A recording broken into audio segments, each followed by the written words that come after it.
Tonight, some top Democrats are clearly frustrated by the slow drip of revelations in the Biden classified documents probe, including, we're told, the president himself. Let's discuss the investigation and much more with the new House Democratic leader, Congressman Hakeem Jeffries of New York.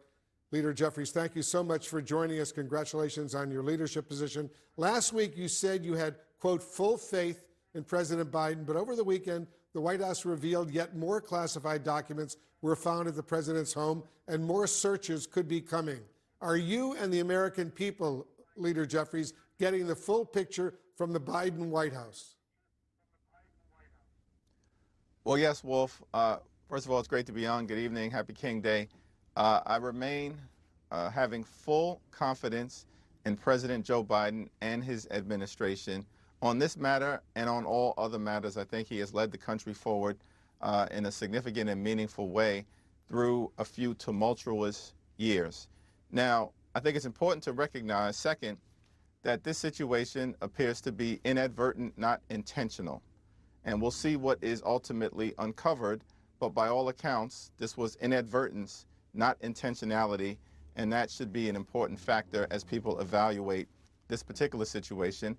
Third, we know that there's a special counsel who has been appointed, and so it's my expectation that the special counsel is just going to simply follow the facts, apply the law, figure out what happened, present that information to the Department of Justice and to the American people, and we should take it from there. The former House Intelligence Committee Chairman, Democratic Congressman Adam Schiff of California, you know him well, he says he wants Congress to also do its own assessment. Does Congress need to investigate? Well, I haven't had an opportunity to talk to Representative Schiff about his views with respect to this matter, and so I'll reserve judgment on that question until I've had a chance to talk to him and other members of the Intel Committee on the Democratic side. Do you agree with Democratic Senator Debbie Stabenow that this is, quote, embarrassing for President Biden? Those are not the words that I would use to describe the situation. As I indicated, I think this was inadvertence, not intentionality. And I continue to just have confidence in President Biden. He's a good man. He's been a very good president, and we'll get through this.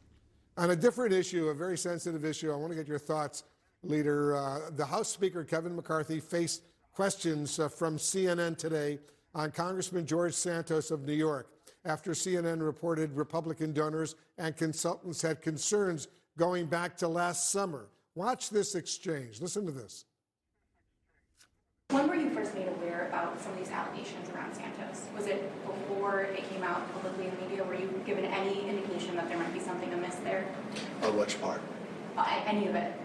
His resume, all the things that he's... I never know all about his resume or not, but I always had a few questions about it. If this was widely known in GOP circles, the Santos background and the lies and all of that, do you have an answer as to why Democrats missed this? Where was Democratic opposition research? Well, there was some opposition research that was done. It obviously didn't uncover the full scope and breadth of the extraordinary lies that were told. George Santos appears to have made up his entire life. We'll take a look at that process and figure out how it could potentially be tightened up moving forward.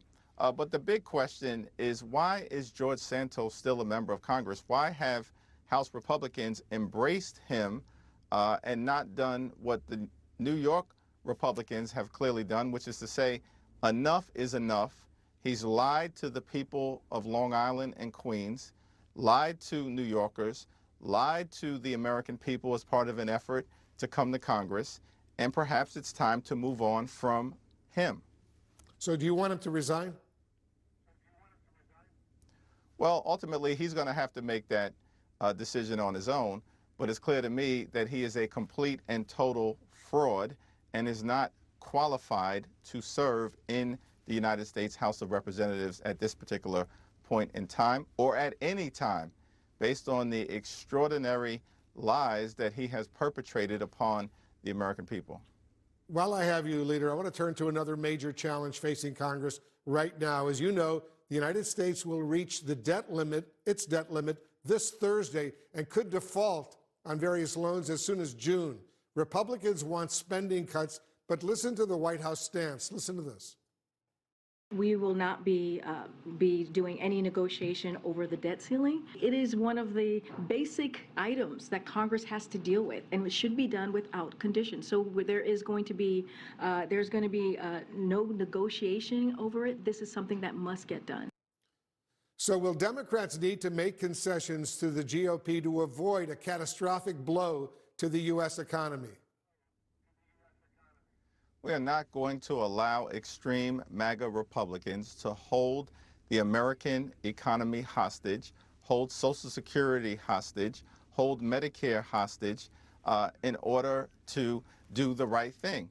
Members of Congress on both sides of the aisle, not as Democrats or as Republicans, but as Americans, need to make sure that we do not default on our debt for the first time in American history, create a catastrophic economic result, and protect the full faith and credit of the United States of America, which is what we should be doing. To honor MLK Day today, Leader, President Biden became the first sitting president of the United States to give a Sunday sermon at Martin Luther King Jr.'s church. Beyond the bully pulpit, what options do Democrats have over the next 2 years from your perspective when it comes to voting rights and racial justice?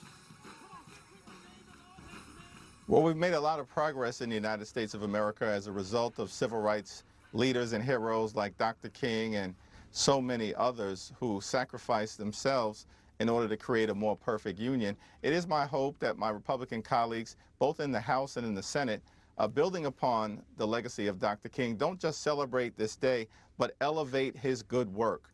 And part of that good work will be to make sure that the 1965 Voting Rights Act is not eroded, that we can have free and fair elections here in the United States of America and everyone can participate. And so I hope that Republicans will focus on issues of consequence. Don't just embark on these investigations as it relates to the current president of the United States as part of some revenge tour. Let's figure out a way to work together, find common ground, get things done, address the kitchen table pocketbook issues of importance to the American people, which were also important to Dr. King, but of course lean into racial justice, social justice, economic justice as well.